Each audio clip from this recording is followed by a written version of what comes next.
Done, done, done. Another loss for the Dons. Done, done, done. Another loss for the Dons.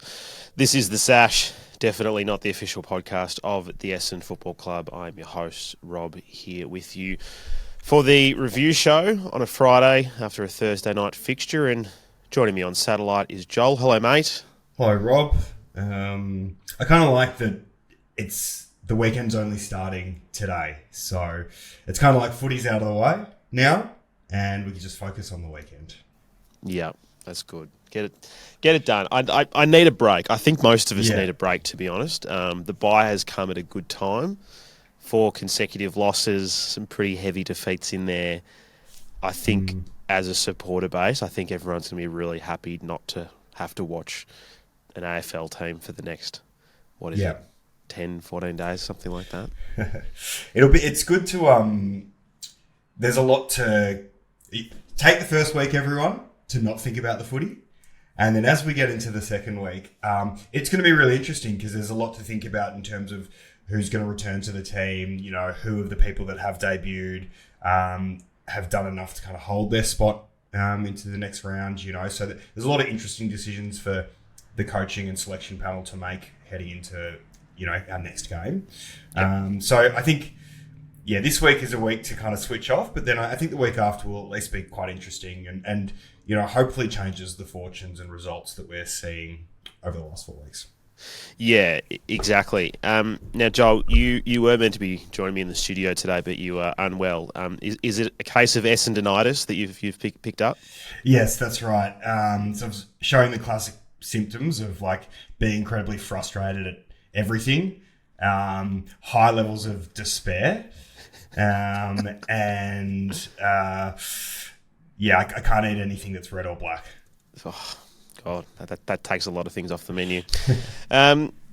Where should we begin, mate? It was a very up and down game, I must say. Started well, then it kind of faded away for a bit, and then there was that sort of late flurry in the second quarter where I was like, oh, okay, this isn't all too bad. But then as time went on into the latter stages of the game, Fremantle did just put us away with some pretty good skills and execution. And it's a funny one because, like, I didn't expect to win. Yeah. I expected to lose.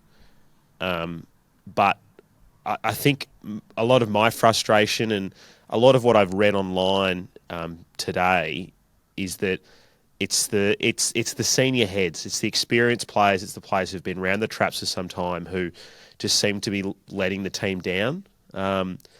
Because we know what to expect with young guys. Like, they will make mistakes, but it's kind of the same blokes who we've been on and off bemoaning for, I mean, it feels like years now.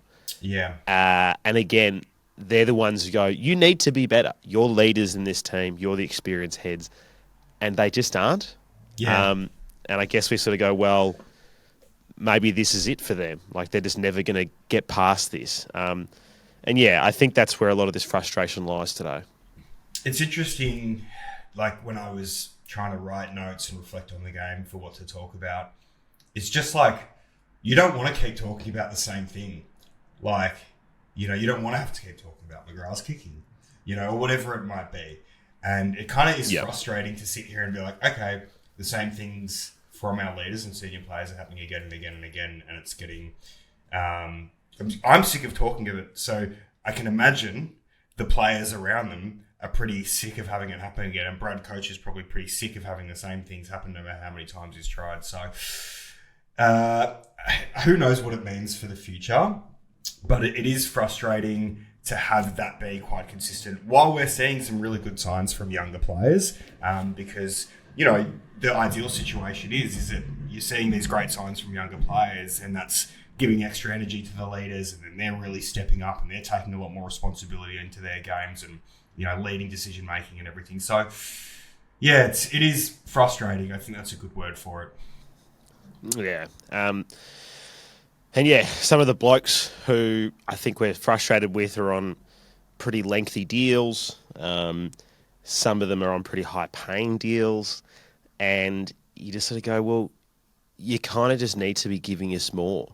Like, obviously, McGrath's one that just gets talked about constantly. Yeah. I've been a very big defender of Jay Gresham for some time, but he is starting to irk me a little bit. I do wonder if he's possibly carrying a little niggle or something. I don't know, but just obviously in and out of games, he's there for a moment, and he'll often just do something unbelievable, but then just kind of goes missing for a long period of time. And obviously, there's role stuff involved with that as well. Like, he's not playing in the guts and on ball. You've got to just, when your moment's there, you've got to take it. But often or not, he doesn't take it. Parrish, like, he's obviously only a few games back in after being out for a long period of time, but still seems pretty rusty, I guess. Like, he's winning the footy, he's getting the footy, yeah, which is a good sign. But I guess we're just kind of going, well, we kind of want more, but. Again, just back to my sort of first point, like, maybe there's not more. Maybe this is all there is right now for him. And I can see why there's a lot of people online who, obviously are calling for other people to be in the team and are like, why is he playing? And when, as a collective, just a lot of these senior guys, you're like, well, how many of these names that we're sort of speaking about are going to potentially be omitted later in the season when and if other people come back? Because I think we'll all be pretty frustrated that, let's say, who are the guys who are 2 weeks away? It's like Langford, Ridley, Reid. Yeah. Is there someone else I'm missing in there? I feel like there's a fourth one. Redmond. Like, so those guys come back into the team. Back as well. Yeah, okay, and Duz is back as well. So let's say there's 5 guys who come in. Let's just say they all come straight back in. They probably won't happen that way, but let's just say for this conversation that all 5 of them come back in. If the 5 players who make way for them are all these, new guys, obviously some of them it will be. Like, let's be honest. You're not going to keep Blackiston in ahead of Reid or Ridley. That's just not going to happen. Yeah. But, like, if there are some senior guys who haven't been playing who are just going to get games, and we're going to see Lual, see Clark, see who else? Johnson, Archer May. Like, if it's 5 guys like that who all come out, and then these 5 come back in, like, I think there's going to be a lot of really upset people. And me as someone who, I guess believes in the long-term vision that the club's trying to take right now. If that happens, like, we're going to go against that entirely. And yeah, I think it'll be fire and brimstone from the supporter base if that happens.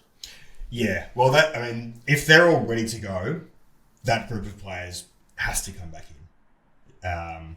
There's no leaving any of them out because they're all people that we want more. Like, we want more. Even though Ridley's experienced and he's one of best and fairest and he's been around for a while, we want him getting continuity. We want him playing games and kind of gelling with the rest of the back line. We want Reid to have that tutelage. So they all have to come back in.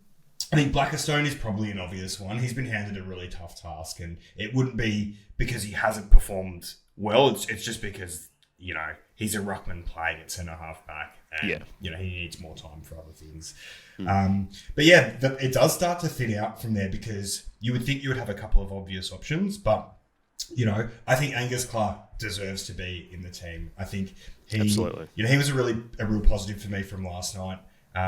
As well, sometimes he bites off a bit too much or he miskicks, but he keeps going, and I think can develop into a really strong winger. So I think he deserves to stay in. I think Archer May played a fantastic game. He probably deserves to stay in. So you're right. The options kind of run thin, and you start thinking about, the Parishes of the world and the Greshams of the world. It's like, okay, well, maybe these are the people we don't need. So, yeah, exactly. Because, like, we'll talk about Archer May for a second. Like, I thought he played really well last night. Managed to clunk a few, obviously kicked 2 goals, which was really, really exciting for him, getting his career first. And you go, okay, let's say Kyle Langford comes back in for the Gold Coast game. Yeah. Where does that change things? Because, like, Caddy and Peter Wright aren't going to get moved. They're both playing great, and we'll get to them a bit later. And then, I don't want to see Archer May come out. Like, I think he's had a very tough game against Geelong. Let's be frank, everyone kind of sucked, but he fought hard, and then he's had a pretty good game here. Like, I don't want to see him come out. So, you would think that maybe we see a Langford playing a different role, possibly, maybe even on a wing, especially if Dersma's got some problems. We'll see the fallout there. So I don't want to see that getting shaken up. Backline, probably a bit of an easier conversation, like Laverty, Blackiston go out, Reid and Ridley go in. I think that's pretty happy. But I guess it's just like, well, if Duz comes back in, is it just going to be Hobbs who comes out, or are we going to see some moves? Like, are we going to see something different here? Because as the season goes on, and let's be honest, we're probably not going to win too many games as we get closer and closer to the bottom four. Like, what do you, unless you're planning on putting someone on the market, like, what do you gain by playing some people? It's like Dylan Shield. Like, people are like, why is Dylan Shield not playing? Well, because there's nothing to gain. There's nothing to gain. You're not going to re-sign him. He can't be traded. There's nothing to gain.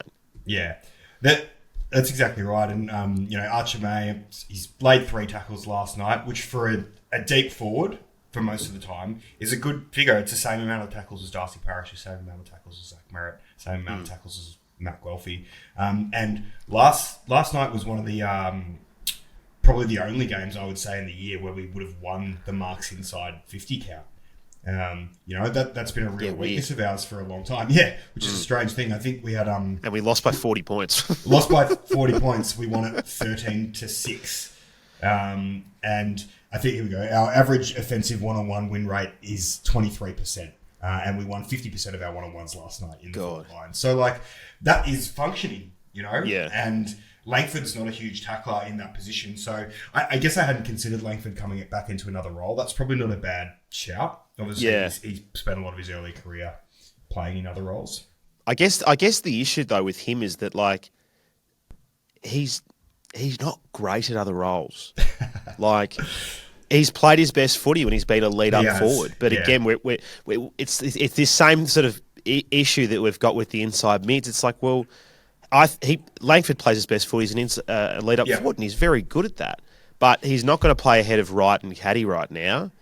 It's kind of him or May. And I feel like I'd be pretty annoyed if they're just going to drop May straight away. Like, it's a tough one. It's a sort of tough conundrum. And it's like, well, if he plays as a half forward, well, gee, that's a big fucking forward line that we're running with. Yeah. And, there's obviously questions about other guys who might float through there or up the ground like a Perkins or somewhat. So, I don't know. It's going to be interesting to see what we do post-bye. Let's sort of circle back a bit more to the actual game itself. Sure. I'd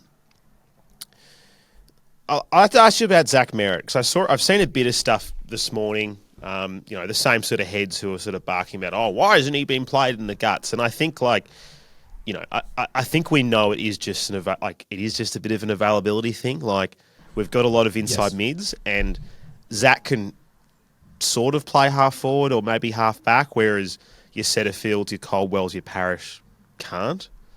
But I don't know. He hasn't seemed himself, I'd say, the last few weeks. And I don't know whether there's, again, there's a niggle.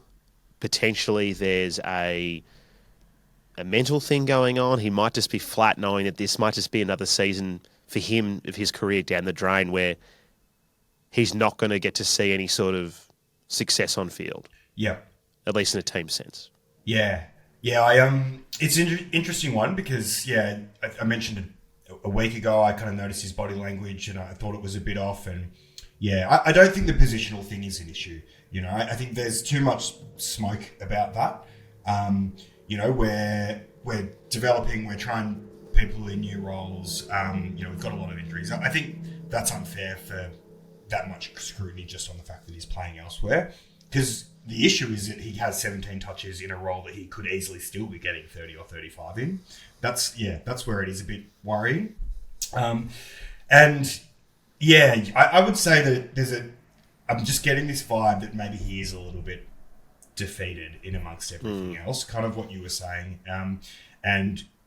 The team's kind of fallen down around him again, and the same people that he's kind of hitched his ride on throughout his career are making the same mistakes that they've always made. And it would be really hard and it would be really frustrating. But, it's a sad state of affairs if Merritt is being impacted like that because, we have to have him at 100%. We have to be relying on him to kind of lead the way. And he was doing that so well in the first half of the season, in the first 6 or 7 games. He was moving up the Brownlow medal leaderboard. He was, being talked about by everyone. His defensive efforts, his leadership, and it's we can't have that go missing. So I would say I would like to see him back in the middle, not because of what Kingy and stuff are saying, but purely just to kind of show him that he's the man again and kind of give him form and get him to put the team on his back. And if you could do that from the forward flank or the back flank, I'd be happy with that too. But I think it might be worth it just for that reason. Yeah, and I guess if we talk about those names we mentioned before, like if most of those guys come back in, it kind of has a bit of a cascading effect. It's like, well, if Reed, Ridley, and Redmond all come back into the back line, then it means that an Angus Clark can play on the wing, which means that there's someone there to play a genuine wing role, and Merritt can move somewhere else. I'd like to think that's it. I do feel like there is just a bit of a desperation here that we just don't have many options. And he's one of the few versatile players that we have. Nick Martin's obviously the most versatile. He can just about play anywhere.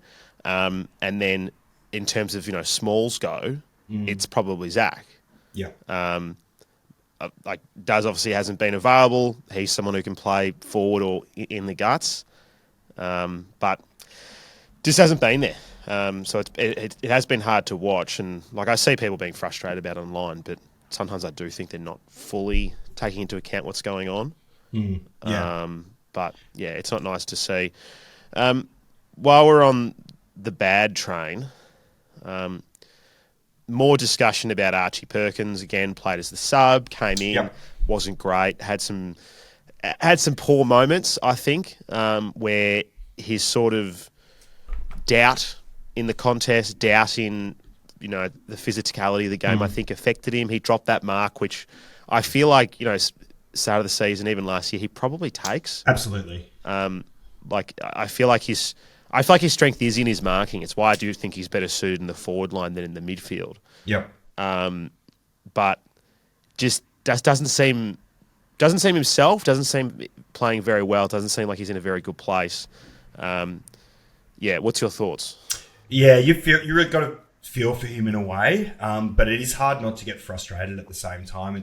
It's kind of one of those self-fulfilling prophecies where, if he's having issues with confidence and he really needs that to perform well, and then he doesn't perform well, and then the crowd groans, and then he gets lots of commentary online. It's kind of this self-fulfilling prophecy that kind of goes down the drain a little bit and makes it worse and worse. And I think Brad Scott spoke about it in the presser because he was asked about it, and he said that his job as coach is to remind Perko what he's really good at. And he says he's a strong footballer, but at the moment he is doubting himself and he's hesitating. So he's backed him in. He said it's easy to criticise him and we've got to persist with him. And we all want Perko to get there because he can be a really damaging footballer. I'm just hoping that we can continue to work on the mental side of the game for him as well. But it's a tough one because you want to see him do well, but does he deserve his spot in the team? I mean, on form, he doesn't.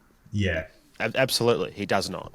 But I've said it multiple times on this show, I think he plays his best footy as a forward. I think he's best as a forward who maybe pinch hits in the middle a little bit, but for whatever reason, again, we know the injury list is fucked, but he's been played there. Dursma gets hurt, he plays on a wing. Just doesn't look like a winger. Doesn't probably have the running capabilities up and back down the ground to get into those really damaging places. He has the marking power, but we just didn't see it. Kind of like with Langford, I feel like he's best when he's leading up at the footy, getting the ball inside 50 because he's a really good shot at goal. But he just gets lost, absolutely lost in traffic when he's higher up the ground. And it's a funny one because we're sort of going, we've got too many mids, but then he's still playing there. Which, what does that tell you about the other guys who aren't playing at the moment? Yeah.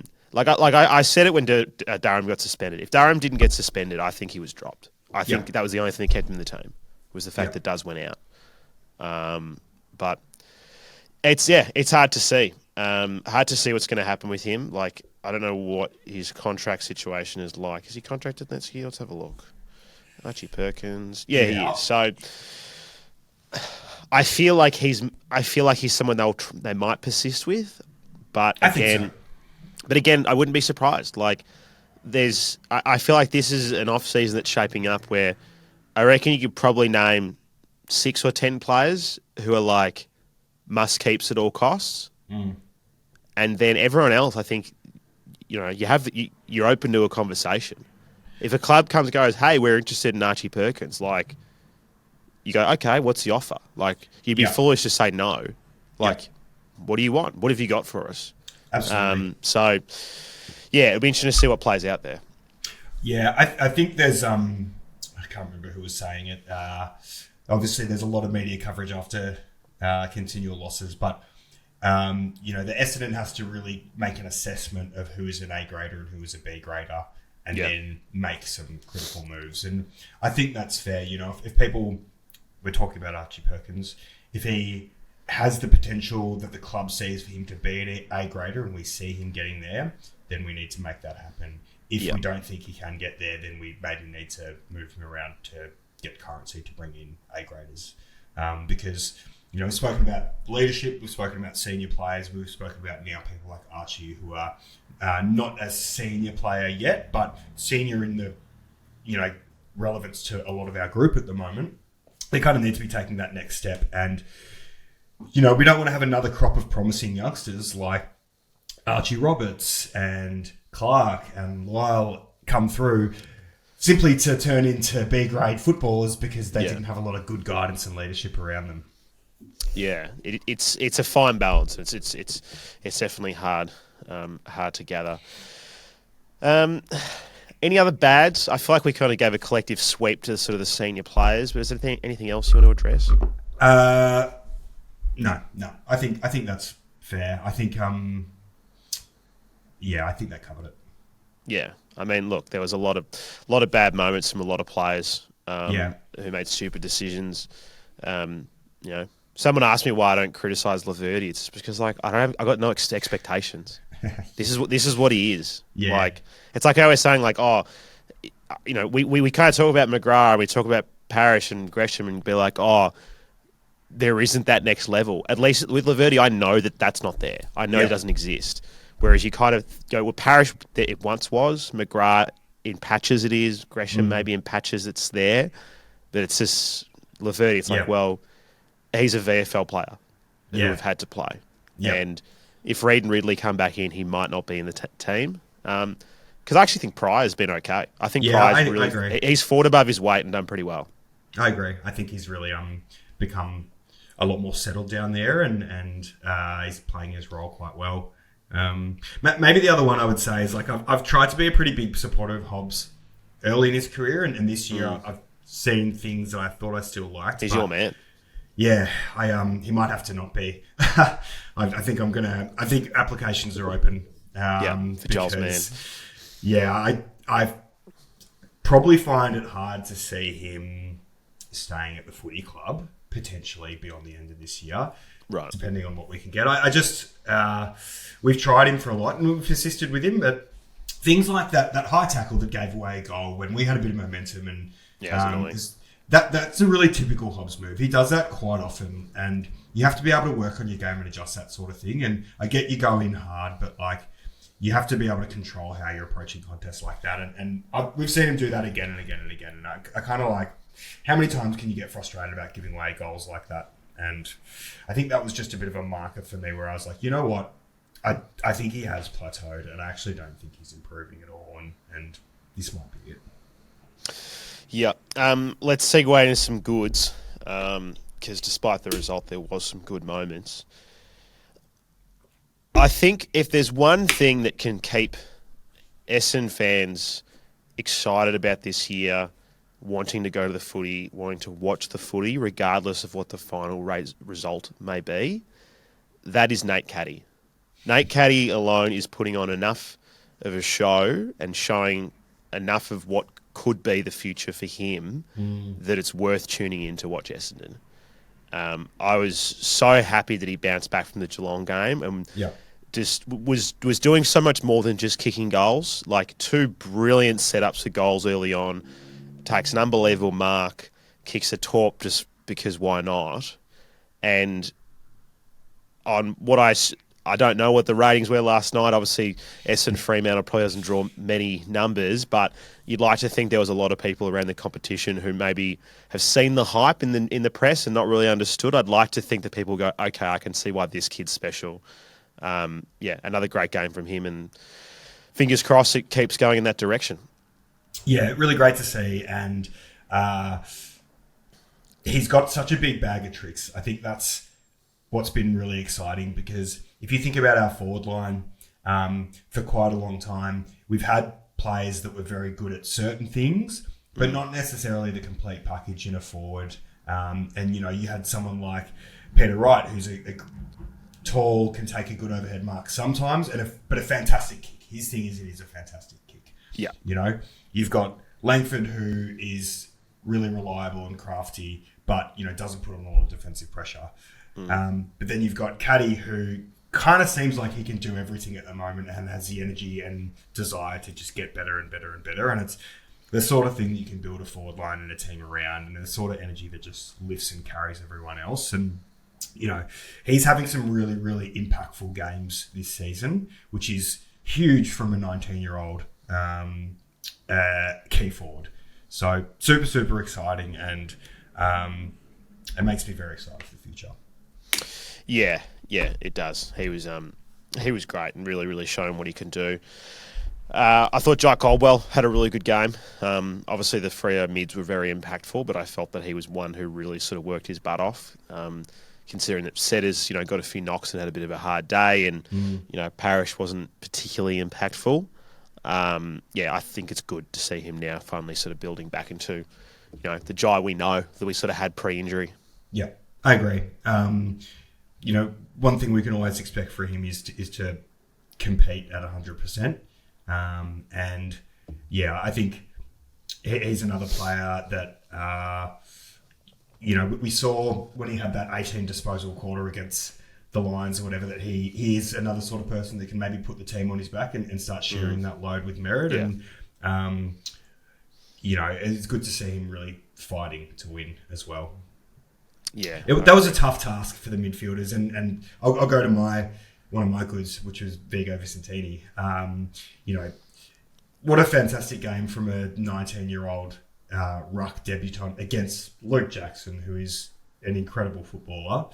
To compete the way that he did, to have 15 touches, that brilliant tackle that he laid where he almost knocked himself out. But, you know, rucks take a long time to come on, and to just see his desire to compete and kind of willingness to get around, and he took some good defensive marks as well, and it just that was an awesome game. And you know, do you think Goldie comes back in immediately against, I think the Gold Coast is our next game, or do you think Vigo stays? Hard to know. If they expect Witts to play, maybe not.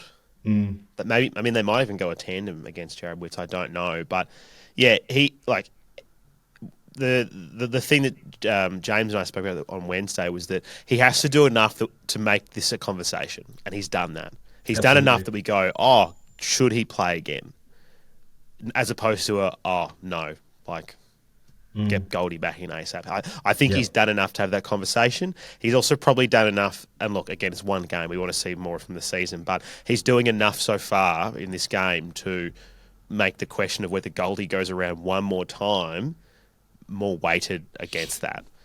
Because you go, okay, Vigo's coming along. Again, he's still very, very young. Look, he played well. It's funny to say that someone had a good game when their opposition play was clearly best on ground. Yeah. But I guess because his KPI for this game is low because he's on debut, that you got to go, well, you know, if Goldstein had 15 and 15 or 16 hit outs and Jackson played like that, we'd be like, well, why do we play Goldie? You know, but because it's a debutant, I think we look at it a different way. Because Jackson was unbelievable, absolutely unbelievable. But Vigo did good. He's done enough for there to be a conversation about whether or not Goldstein plays for me. So, I'm really happy with that performance. Yeah, me too. We've spoken about it. Getting to see all these youngsters play is awesome. And we can't count on Brian coming back round one at 100% either. No. Or Draper, sorry, for that matter. I guess I don't mention Draper because we don't know. I'm a little concerned about what's happening there. But so getting games into Vigo now does make a lot of sense. There's also been some talk this week that, if Draper's going to Adelaide, then what happens with Riley O'Brien? Do we pick someone like that up? So maybe there's other things that happened in this ruck merry-go-round, but it was a great game from him. It was. Someone else who I thought had some good moments. I actually thought Blackiston played really well. Like, Jai Amos, I think, is quite a good forward, and really, he just didn't do much. Like, late in the game, when it was starting to really go in Frio's favour, he took a few marks, but, I thought Blackiston won that matchup, which is crazy to think that this waffle ruckman who's playing centre-half back beats a good forward of the competition. So, I thought that was worth a shout-out, and I thought Lamont Luwal, who was very quiet early on, got involved and, kicked a couple of goals and did some nice things. Wasn't a great game, but I think he did well. Yeah, that's right. Impacted the scoreboard, which is one thing that you want to see. I think I spoke about it a little bit. The other one that I wanted to mention earlier, which we'd already... Well, the two were Archer May and Angus Clark, and we spoke about them a little bit as well. I'll touch on Kako also. I think, said it last week, I would like to see Kako played up and around the ball or somewhere else a little bit towards the end of the season, because I think he's small, but he's got a pretty strong frame, I think, for his size. He's agile. I think his kicking is really good, and I think his decision-making is really good. And I just want to get him into the game more, and I really hope we can try him in a few different roles as this season goes on, because I think he deserves his spot in the team. I think we're asking a lot of him to be crazy impactful at the moment in terms of the scoreboard, but I would like to see him getting more of the footy and put into a position where he can get more of the footy. I like it. Let's do the votes. Sash I'm really interested to hear this. Yeah, Sash Fan Player of the Year Award brought to you by Waxit Car Care. Find the best car care products at waxit.com.au. You can use the link in the episode description for 10% off. Okay, Sash Fan Player of the Year Award votes. With one vote, might have been a bit of debutant favouritism, but Vigo Vicentini got one vote. Nice. 2 votes, Will Setterfield. Solid game from him. Took some real big hits, and there was a moment there where I thought he might be subbed out of the game. But he overall did all right. I know the Freo mids definitely won the day, but in terms of pressure, I think Setters was sort of leading from the charge, and early on was doing a pretty good job on Sarong. 3 votes, Archie Roberts. Someone didn't mention, but he had plenty to do. 4 votes, Nate Caddy. And 5 votes, Jai Caldwell. So it was very, very tight at the top between Caldwell and Caddy. So it could have gone either way there, but at the time of recording, it was Jai Caldwell who held the lead. So there you go. Well, it's nice to have second and third in that count be 2 players that are in contention for Rising Star. They're still that young, Both had nominations this year, and Good they're point. in the top 3 there. So, and Caldwell's still a young emerging talent in terms of the AFL. Yeah, exactly. No, I think we all know how good he is. Just like with a lot of players, it's about staying fit. Stop having problems with those hammies and whatever else, and staying out there. I think that's always the issue with him.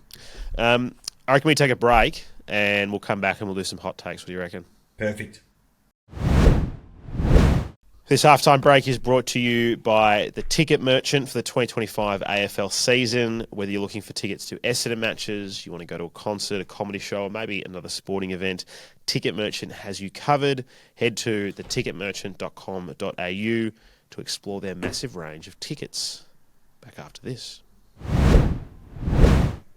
Thanks, Rob. It's that time of the week where we get some totally rational and well-adjusted opinions onto the pod.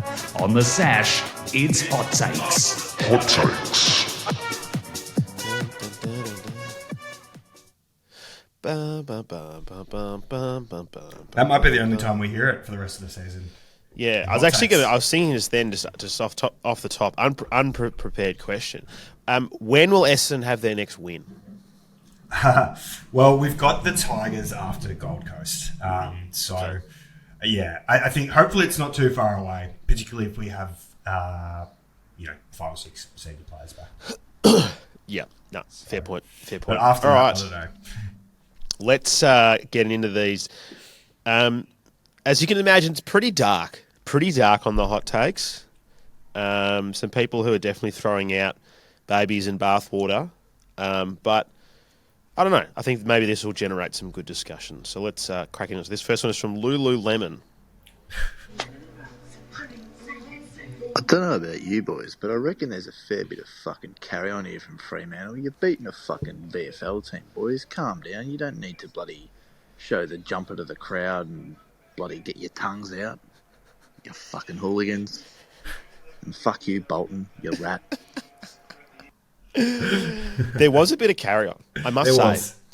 Yeah, typical Freo. I think, he's right though. Like, I know it's hard, and I know hot take is a place for people to grieve. So there is no judgment on how dark people get, but it is all in context. We're a young team. A 5-day break going over to Perth is a tough ask. Yeah. Now, there's a couple of long ones coming up, but what I've decided is I'm going to cut them short at a certain point just so I can play the good part of it. So this is a disgruntled man wants Brad out. Let's have a listen. I have wasted my time in watching this shit show of a football match. This is an absolutely disgraceful performance again for at least the 3rd or 4th week in a row now. Brad Scott has to leave Essendon Bombers Football Club right now. He is an absolutely disgraceful manager. I cannot emphasise enough how bad he is. He is not the same manager he was at North. He has gone downhill. I mean, he promised change for Essendon, but what he has done is just taken the team backwards. I mean, Ben Rutten had more of a backbone than what Brad Scott even has, because he is just absolutely disgraceful. I mean, what else is there to say? Get rid of Brad Scott. I think we owe Ben Rutten an apology after what happened 3 years ago. But whatever happens, Brad Scott needs to go. He's lost the team, he's lost the club, and he's lost the fans. So just piss off, Brad. We don't want you. Disgrace. Wow. Holy moly. There's some real, Wenger out energies about that. Yeah, that's exactly. Arsenal Fan TV. That's got Premier League written all over it. The UK accent, the calling him a manager, not a coach. Yeah. And wanting him out immediately. You lost the fans. You've lost the players. Has he? I don't know. I understand the frustration. I get the frustration. I'll tell you now, disgruntled man. I think that was that George who sent one in a few weeks ago. But anyway, look, considering that they gave him a contract extension at the start of the season, he's not going anywhere. Let's go through that one first. Yeah, that sucked. Don't get me wrong. That was a shit game. As was the week before. It was worse than that. But we need to have a bit of context. It's about the team that we have available to us, and also just even when we were full strength, just where we are in general. But it's. I get the frustration. Is he better than Ben Rutten? I don't remember Essendon really taking the game on that much with Rutten. I know did they play? Was it Rutten or Woosher who played the finals against the Doggies? I'm trying to remember. Was that Rutten? Yeah, I think it was Truck, because I think I've got a feeling he made finals in his first year. Yeah, so I understand. It's easy to say that we have regressed, but is this the regression that we had to have? You know what I mean? Yes, it is. It's the finally going back to the drawing board and slowly turning the Titanic, which takes time. Yeah. But good hot take. I like that. Yeah. This is it's bin night. We love a bin. I think it's officially time to put Archie Perkins in the bin. Chuck McGrath in there as well. I guess we're just going to keep playing Parish till the end of the year to get some trade value so we can fucking put him in the bin as well. Also, what's with this fucking chick on Fox Footy calling Nate Caddy, Josh Caddy all night, doing my absolute head in. Anyway, Vigo looked pretty good. Not too bad. Not too bad. I didn't catch the Josh Caddy. Were you watching on Fox? I missed that. Yeah, no, I was on KO, so Yeah. I didn't get it either. To be honest, I think commentators in general often get names wrong. It seems to be. Yeah. I feel like every game I watch, I'm like, that's not right. That's not right. That's not who that is. Yeah. I think we spoke about Perko already. McGrath, we've spoken about so many times. There was one moment last night where he had the ball, like tried to create something, and then he kicked it. It like went 50 metres in the air and about 30 metres to the right, and like landed in a Freo player's lap. And I was just like, the question that I have with him, which is every time it's like, this is our vice captain. This is our vice captain. And it just makes it hard because you don't want to keep talking about it, but it's there in front of you. Yeah. It's annoying. It's really annoying. Like in an ideal world, he doesn't have to kick the ball. In an ideal world, he just beats a small defender and then he handballs it to Reed or Ridley or someone else. That's true. But I made a joke on the Discord last night that I said we should call our backline the beach because it's full of crabs. It is just sideways crab ball. Yeah. And like, do you know what was really like? We saw a lot of it last night because were able to possess the ball a little bit. It wasn't like the Geelong game. Like the difference in delivery of when like you'd go back to Laverde as the last defender versus Zack Reed. Like apples and oranges. Like Laverde kicking these 30-metre dinky balls that go high versus what Reedy was able to do when he was fit. Like, yeah, couldn't be more of a contrast. Reed looks like such a natural kicker, and it's so funny because he's so big, but he just looks so smooth in his kicking action. And Laverde is like very much that like guided to your foot. Yeah. Next one is Lloyd for coach. Just a little note for Jesse, mate. I'm going to be honest. I don't think we're going to be getting much funding for the fucking train in the next 5 years. Most funding we'll get is probably for a fucking toy train set. And that'll have to keep you entertained till then, mate, because there's not much going on the football field. Yeah, there's some young bucks showing some signs of actually fucking good football, but all our older players are really just not holding up to standard, and the leadership is so fucking poor. So, yeah, until that list, we're not going anywhere. But maybe if we get Matthew Lloyd in as a coach, I reckon that'll be a fucking decent grab, but that's about it. Also, fuck you, Gresham. And a drive-by at the end. Thoughts on Lloyd for coach?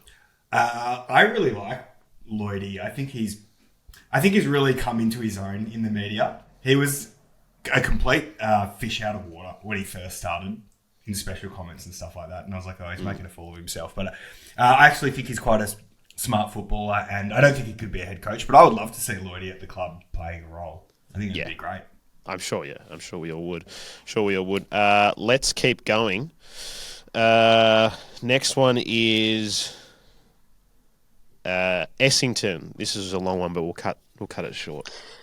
Yeah, let's draft a guy, talk about his physicality and, what a prospect he could potentially be. Let him win our VFL BNF in his second season, and then shortly thereafter delist him, watch him go to another club, and then have a good performance against us, showing, how that physicality can impact a game without having to get too many touches. Yep, that sounds about right. That sounds about Essendon to me. Well, I wonder who he was talking about. Did you think Patrick Ross had a good game? I didn't think he was great, to be honest with you. I think he got a goal in junk time. Yeah. He definitely was able to be physical and impacted in that sense, but I didn't it was annoying. Don't get me wrong. It's annoying to have a player who you had play well. Well, I mean, play okay, but is he playing ahead of any of our key forwards right now? No. Yeah. Peter Wright, no. Nate Caddy, no. I mean, I thought Archer May had a better game with the goals and contested marks that he took. And this is footy. Like, we're going to lose players and they'll go be good somewhere else. But then you pick up a player that people passed on and then you get Nick Martin. So I think it just comes to the territory. Is it annoying? Yes, but it's not the end of the world. This is a quite contrasting one to that one. So this is Voss the Hype Demon. Hey boys, so I just turned the news on after the game and I saw that Patrick Voss has cured cancer. Wow, that's it. No, that's not true at all. You know why? Because I don't give a fuck about Patrick Voss, most overhyped player of all time. Honestly, just shove it all in your pipe and smoke it. Just fuck me. That was good. So it's funny. Like, there's always things that divide the fan base. Whether it's players or coaches or lots of different things. But yeah, it's funny to see the divide of people who are really upset about Voss and the people who don't care. Yeah, for sure. I'm in the don't care basket. That's fair. That's fair.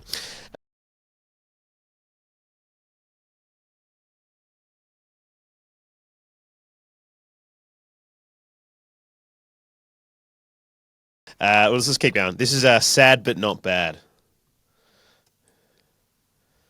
Hey, you can't be too mad about that. Look, I'll probably cry myself to sleep tonight. But even still, you can't be too upset about that. Yep. Agreed. All right. This is a bit more brimstone here. This is I want my money back. Disappointing. It's not even the way I would put this. It's just a lack of overall effort. I was at the game tonight. I only get 2 games a year living in Perth, so I'm lucky. It's 1 or 2. So you got 2. And we dished that up. At the end of the game, I took my Guernsey off. I took my scarf off and held it in my hands. I was too disappointed to wear it out of the stadium. I know we've got a young team. That's not an excuse. The young players are the ones that are striving. Our experience is letting us down. Gresham was horrible. Wasn't a fan of McGrath. Parrish was pretty mediocre. Setterfield didn't do great. But then people like Luau are doing unreal. Roberts I liked. Caddy was sensational. Things need to change. Injuries don't matter. I expect effort. Thoughts? Yeah, I mean, it's echoing a lot of the things that we've been speaking about. I have to agree. Let's keep going. Who else we got? This is Harold Holt. Good to see he's alive. I think that there was a lot of good things to come out of that game. Mainly Fox Footy for their wonderful, wonderful coverage. Thought it was exceptional, and I wish that we as a team could just perform like them. It'd be nice if we could get some cohesion and, well-adjusted facts about the game. Freo's kicking was pretty poor in the first 3 quarters. They only kicked 3 behinds to 15 goals. That was diabolical, really. Anyway, very nice to see Vicentini. What a good first game from him. Love that. He makes a point. They were kicking some unbelievable goals last night. Absolute unbelievable goals out of their ass. And I was like, oh, the kicking's not going that well. It's like, what? Yeah. They're going amazing. It's a good shout. Yeah. Yeah. Next one is... Who else we got? Just people we haven't done before. Daniel G. Thank you, Daniel. Hey, fellas. Got to say, this is probably the most hopeful I've been. Just with all the kids coming in, I think we've been asking for it for a while. Still a little bit negative on Hobbsy and Parrish. I think we probably need to look to move them. But I suppose my big question is, what do we do with Drapes now that Vigo's come on and looked pretty good. Looked like someone we can develop. Yeah, just throwing that one out there. Thoughts? I think there's probably a pretty good chance we're going to lose Draper. Just kind of has that feel about it at the moment. And we spoke about it that it creates options for us. Obviously, we'd love Draper to stay, but where it creates options in the way that we can structure our ruck team and develop Vigo and stuff like that. So I think Draper would no doubt play ahead of Vigo, and Vigo probably needs more time to fully develop. But it was an awesome game. Yeah, no question Drapes would still be the number one ruck if he was fit. And it would hurt to lose him, but it's not the end of the world. That's the thing, you know. Like there are better players on our team than him. If we lose him, I want him to stay. Don't get me wrong, I want him to stay, but it's not the end of the world if he does go. I mean, he's right. Can you see him? Where's my? I can see him. There he is. There he is. He's right there. Right there. There he is. Live. Looking over my shoulder, keeping watch on me. Who else we got? Let's go to. Can't wait. Thank you. Can't wait. I can't fucking wait for January next year and February. Pre-season's so fucking sick. Remember last pre-season? Sardis, fuck, he looked good. Remember Kako kicked 4? Edwards. Man, fuck, I can't wait for 2026. When the Instapay starts kicking in around January, Feb, imagine how big fucking May's going to look. Man, I can't wait for pre-season. I love it. Just gives so much hope. Fucking hell, yes! Imagine how Edwards is going to look. Kako. Fuck. Hope Sardis is still around. He looks so good this year. Go the Dons. Yeah, Archer May, peak summer training. Oof, that's going to be good. That was a great hot take. Yeah. That was a great hot take. That's such a fun time for an Essendon fan. Yeah. Haven't lost any games. It's a new year. Everyone's looking fit. Train the house down. Yeah. You know, that'll be good. For you to go, this is Parish Basher. Sorry, Jesse, if you're on this show, but I just respectfully have to disagree with everything you say about Darcy Parish, mate.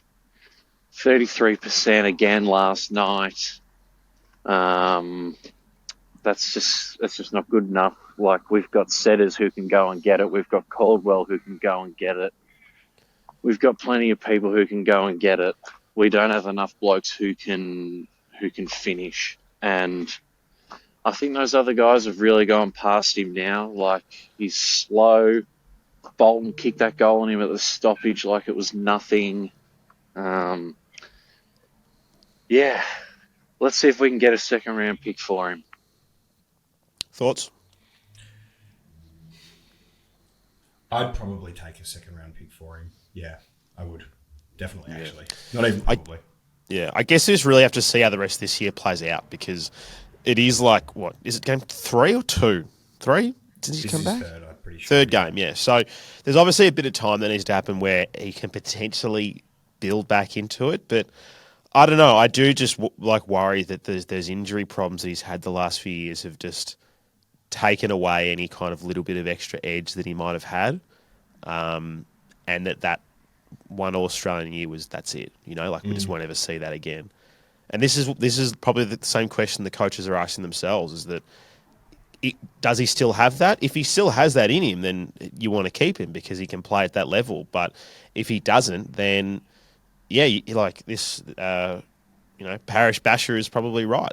You should look for picks or a trade for another player who can play another role that we need, knowing that we've got other inside mids.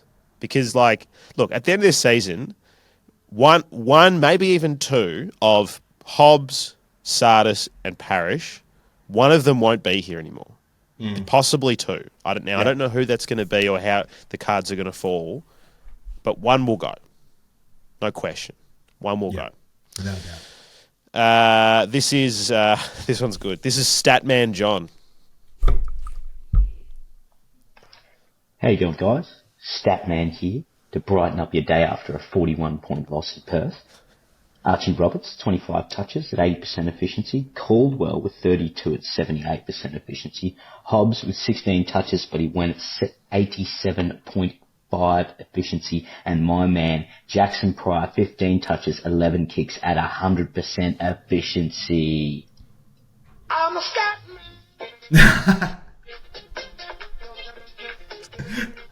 The stat man.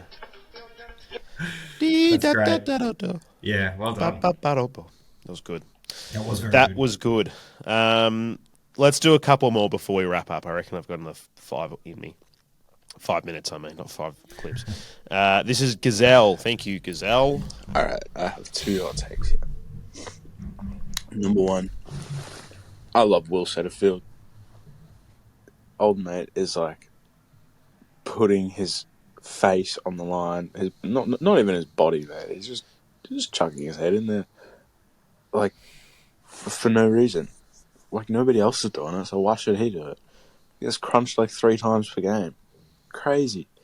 Number 2, Lockie Blackiston. His name is the Gazelle. He is bounding out of defence like a gazelle when you freak it out. So yeah, that's him. He runs faster than Nick Hind in his prime. So yeah. Anyway, there we go. The plane. The Gazelle. Thoughts? Yeah, I think it can be not a suspended nickname, but like let's keep it there as a potential.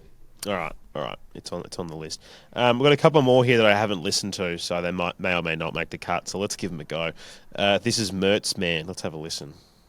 I hope and I pray that Merritt wasn't as angry as what I was watching the passion and just the coatness that Paddy Voss plays with. He's an absolute coat. Wouldn't it be great to have a coat on our team? We've got Archie Roberts, but one at either end. Just someone that everyone else hates and we love. We're shit. Thoughts? I really love the idea of having someone aggressive and passionate in our forward line, but I agree with what we said earlier. I just don't think Voss would have been the guy.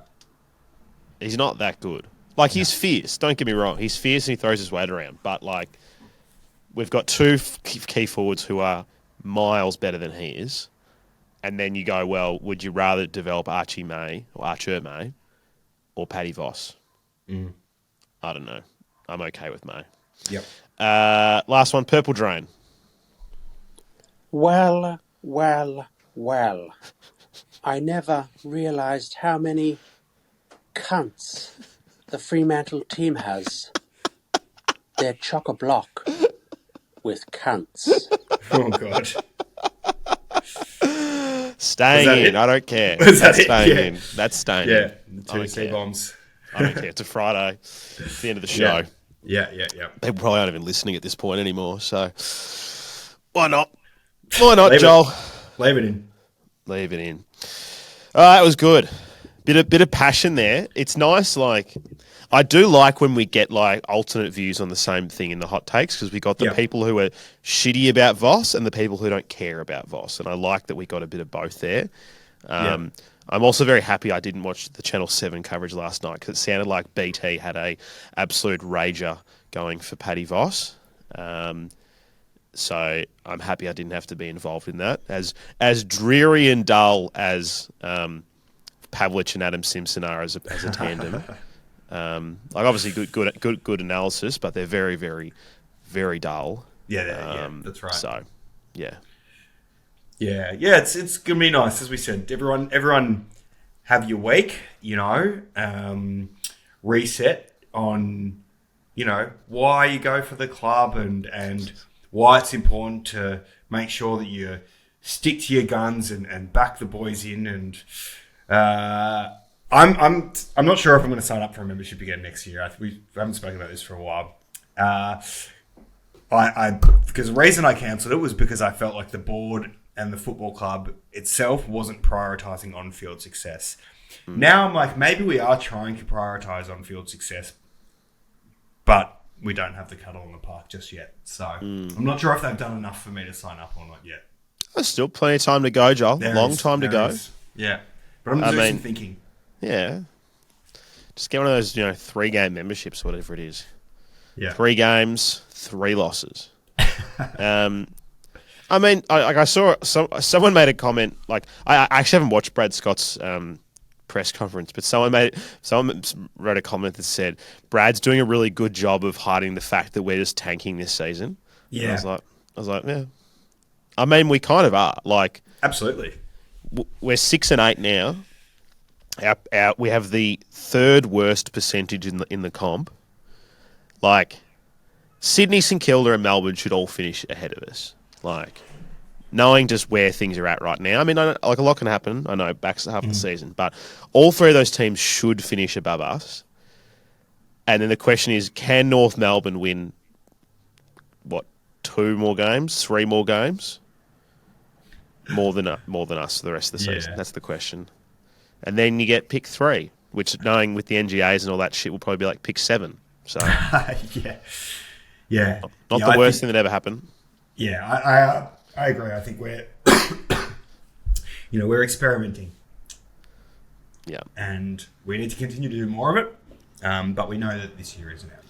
That's it. Yeah, we're a late teenager / early 20s. We're at uni. We're trying some new stuff. We're hanging out with some interesting people. We're making a lot of mistakes. A lot of nights where you tell mum you're having a sleepover at a mate's house, but you're out doing God knows what.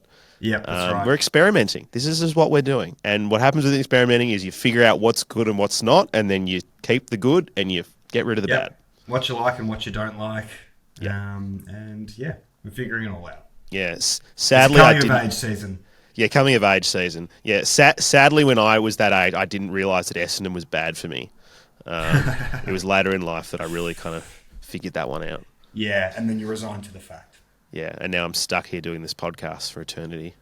Can't get out. I'm stuck here. Anyway, thank you, Faithful. Thank you, everyone who contributes to the show. Thank you to people who send through your hot takes, your comments, your likes, all that stuff. Thank you to everyone who is a premium member. If you want to become a premium member, it's $5 a month. You get an extra show every single week when there's a game on. You also get access to the Discord, which is a barrel of laughs. Lots of funny chats going on in there, particularly on game day. So that's a really good thing to get involved with. Joel, maybe we do a mailbag next week or the week after at some point. I think so. Which will be a bit of fun. Yep. And yeah, just stay safe, everyone. Look after yourself and enjoy a break, because God knows we need one. It's true. Easy. All right. Thanks, everyone. Go Dons. Go Dons.